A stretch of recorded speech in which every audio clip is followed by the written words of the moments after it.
Hi friends, ఈరోజు మనము దోశలోకి పచ్చిమిర్చి చట్నీ ఎలా చేద్దామో చూద్దాం.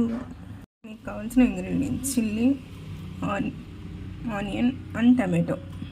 మనం స్టవ్ వెలిగించేసి స్టవ్ 5 minutes అనేది హీట్ అయ్యేలా చూడాలి. ఒక 2 minutes హీట్ అయిన తర్వాత మనం కొద్దిగా అనేది ఇలా ఆయిల్ అనేది యాడ్ చేసుకోవాలి.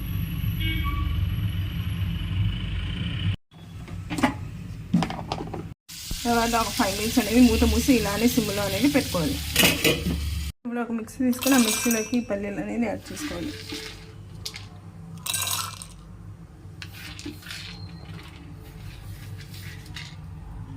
ఇప్పుడు అనేది మనం అన్ని చిల్లీలు అనేది యాడ్ చేసుకోవాలి.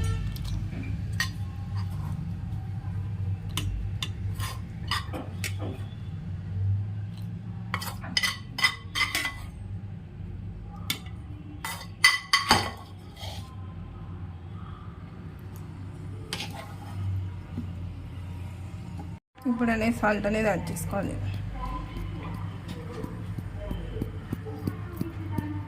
దీన్ని అనేది మెత్తగా గ్రైండ్ చేసుకొని ఇప్పుడు అదే పెన్లో కొద్దిగా ఆయిల్ వేసి తీసుకొని మనం అనేది ఇందాక పెట్టుకున్నాం కదా, ఆ బ్యాటర్ అనేది దాంట్లోకి యాడ్ చేసుకోవాలి. కొద్దిగా ఆయిల్ అనేది వేడైన తర్వాత